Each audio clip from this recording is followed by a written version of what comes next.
¿Qué tal chicos? ¿Cómo andan? Soy el profe Aníbal Cañete de Quinto Arte. Les quería hacer este videíto para explicarles el punto 3, que tuve varias consultas. Vamos a ver si ahora empezamos a aplicar un poco esta modalidad y mi idea igualmente es tener algunos encuentros por videollamada para tener otro acercamiento y poder responder a las consultas que ustedes me hagan. Y también, ¿por qué no?, explicar algunos temas que sé que es difícil explicarlos a la distancia, pero bueno, espero que esto los ayude. Como les decía, me voy a detener un poco en el punto 3, ¿sí?, del trabajo práctico o la actividad 2.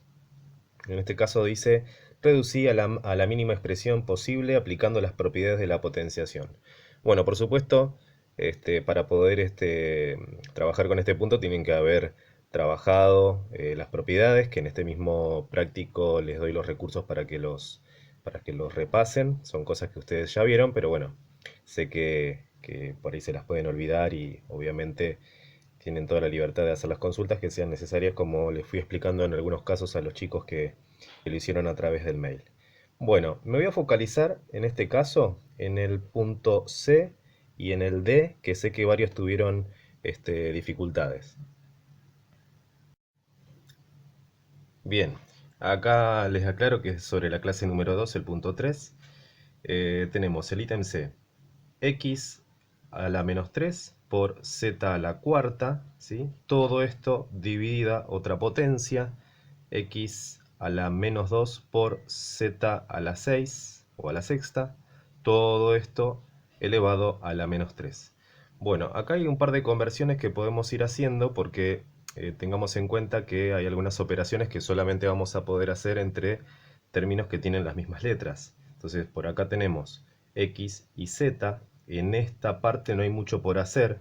Sí, por ahí algo que podemos, con lo que podríamos trabajar, que es intuitivo, digamos, es querer quitar este signo negativo. No está de más que lo hagamos, ¿sí? O sea, el paso sería el siguiente. Decimos entonces que, acá ya fíjense que me preparo y hago un paréntesis más largo. Este signo negativo lo que hace es que la base se dé vuelta.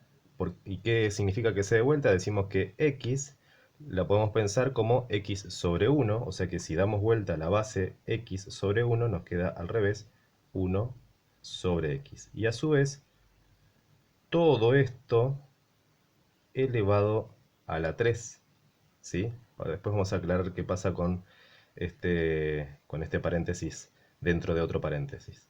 Por z a la cuarta, cerramos paréntesis, ¿sí? Y acá podríamos hacer un trabajo parecido, pero tengamos en cuenta lo siguiente. A ver, este orden que yo le estoy dando no es el único orden en el que ustedes pueden aplicar las propiedades. Este, pueden aplicarlas quizás en otro orden distinto, quizás ya lo hicieron de otra manera, no hay ningún problema, veamos a qué llegaron, ¿sí? Algo que podemos hacer acá es, fíjense, tenemos una multiplicación, un producto entre dos potencias, ¿sí? En este caso, como tienen distinta base, acá hay una x y acá hay una z, no hay ninguna propiedad que podamos aplicar. Quizás alguno hubiese querido aplicar producto de dos potencias y de igual base, pero bueno, acá las bases no son iguales. Lo único que podemos llegar a hacer es aplicar esta misma potencia a cada uno de los de las potencias que tenemos dentro del paréntesis, ¿sí? Ojo, esto lo podemos hacer porque acá dentro hay una multiplicación. No lo hubiésemos podido hacer si había una suma o una resta. Es decir, solamente se aplica esta distributiva de la potencia si adentro tenemos una multiplicación o una división. Aplicamos. Yo voy a escribir en detalle, algunos quizás ya ponen el resultado, yo acá me voy a tomar el tiempo de hacer el detalle, que sería, nos quedaría algo así: x a la menos 2 por este menos 3 en el exponente por z a la 6 por este menos 3 que estaba en el exponente. ¿Sí? ¿Hasta ahí vamos bien? Bien. Entonces, seguimos. Como acá todavía no hay mucho por modificar, lo escribo tal cual está. Me tomo el trabajo de escribir todo tal cual está. ¿Sí? Ah, y hago una aclaración. Decía respecto de este paréntesis que tengo acá. Este paréntesis lo que me indica es que la potencia afecta tanto al numerador como al denominador. El numerador en esta fracción es el 1 y el denominador es la x, ¿sí? Este 3 o este exponente se le aplica tanto al 1 como a la x. Entonces, fíjense, 1 elevado a la 3, que es lo mismo que decir 1 por 1 por 1, es igual a 1, ¿sí? Y x a la 3, como es una variable y no tiene un resultado numérico, lo escribimos tal cual queda expresado, o sea, x a la 3, ¿sí? Eso era lo que yo les decía, que algunos quizás hayan aplicado directamente ese exponente, se dieron vuelta y copiaron esto, se saltearon este paso. No hay problema, ¿sí? Pueden hacerlo así. Yo acá me tomo el trabajo de escribir el detalle. Seguimos por z a la cuarta, acá no puedo hacer más nada, dividido, y acá tengo que trabajar con esta parte. Me queda entonces, fíjense, x a la menos 2 por menos 3, ¿sí? Multiplicación en la que aplicamos la regla de los signos. Acuérdense que la regla de los signos se aplica solamente a la multiplicación o a la división. Menos por menos más, o sea que me queda un número positivo por resultado. 2 por 3, 6, o sea, x a la sexta. No hace falta que ponga el signo más.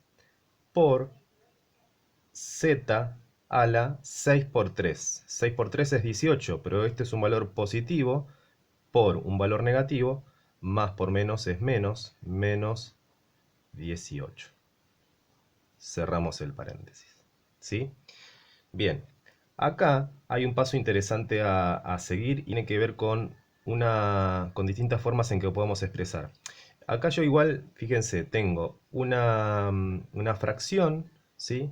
Por z a la cuarta dividido x a la sexta por z a la menos 18. Uno podría acá tener la intención de dar vuelta la base como hicimos acá, porque tengo un exponente negativo, ¿sí? Pero acá quiero que tengan que ver con la práctica.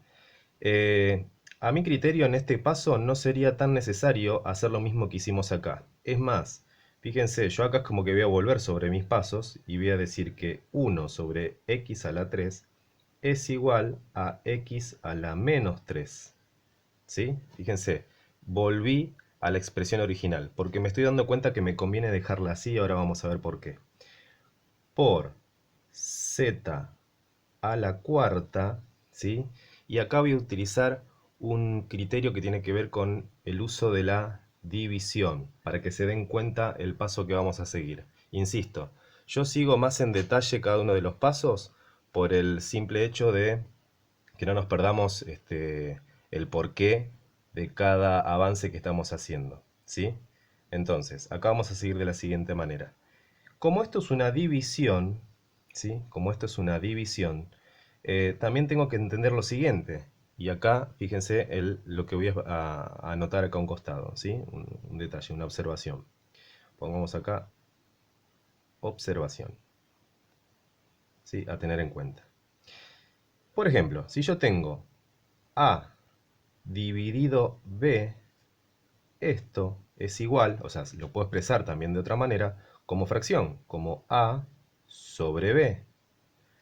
Porque a esta altura debemos entender que una fracción no es ni más ni menos que una división entre el numerador A dividido el denominador B, ¿sí? La raya o línea de fracción indica división, ¿sí? Entonces, yo voy a usar esta equivalencia entre esto y esto, ¿sí? Fíjense que nosotros acá tenemos esto, ¿sí? Y lo voy a convertir a una expresión de este tipo, ¿está? Y vamos a decir lo siguiente. Vamos a decir entonces que x a la menos 3 por z a la cuarta, ¿sí? Dividido todo esto se puede escribir también de esta manera, raya de fracción, ¿sí? Y acá abajo, lo voy a poner separado, x a la sexta por z a la menos 18, ¿no? Acá hay algo que por ahí me fui olvidando, que esto es igual, igual, igual, ¿no? Queda claro que esto es igual a todo esto, a todo esto y a todo esto. ¿Sí? Bien, en este caso entonces, fíjense, ¿por qué hago esto? Porque hay algo que voy a tener en cuenta a la hora de avanzar, es que esto que tenemos acá lo podemos separar, ¿sí?, en dos fracciones que se están multiplicando entre sí. ¿Sí? Y acá yo voy a remarcar con un lápiz, fíjense, esto lo voy a agrupar por un lado y esto lo voy a agrupar por el otro, para que se entienda mejor cuál es mi intención. ¿Sí? Entonces voy a decir que esto es igual a x menos 3. Voy a tratar de ser prolijo por ustedes. Línea de colocar la otra línea de fracción. X a la menos 3 sobre x a la 6 por, ¿sí?, como les dije, separé, por z a la cuarta sobre z a la menos 18. ¿Qué logré con esto? Agrupar las fracciones en las que tienen x por un lado y las que tienen z por el otro. ¿Por qué? Porque volviendo a la observación que hicimos antes, esto que tenemos acá es una división. Esto que tenemos acá es también otra división. ¿Sí? ¿Y qué tenemos acá entonces? Dos divisiones de potencias de igual base. ¿Sí? Recordemos. División de potencias de igual base. Es decir, adaptamos todo para poder aplicar las propiedades, ¿sí?, de igual base. Entonces, fíjense, ¿qué decía la división de potencias de igual base? Que si yo tengo a la n, ¿sí?, dividido a la m, por ejemplo, ¿sí?, ¿esto a qué va a ser igual? Dejo la misma base y a los exponentes los resto. Esto también lo puedo pensar como a la n sobre a la m. ¿Sí? ¿Se dan cuenta? Y se aplica, por supuesto, la misma propiedad, porque son expresiones equivalentes. Y acá vamos a hacer eso, entonces nos queda x a la menos 3 menos, porque la división la asociamos a la resta, 6, que es lo que tenemos abajo. Todo esto por z, ¿sí?, y atentos acá, a la cuarta menos 18. Acá, como aparece un signo negativo, tengo que ponerlo entre paréntesis. ¿Sí? Y ya casi lo tenemos. Es más, como esto va a ser el resultado, voy a tomar un color para que quede resaltado, porque hasta acá llegamos. Sería x menos 3 menos 6 menos 9 por z 4, y acá aplico la regla de los signos, menos por menos es más, 4 más 18, 22. ¿Sí? Y hasta acá llegamos. Más no podemos hacer porque tengo una base x y una base z, no se pueden asociar ni reducir más que eso.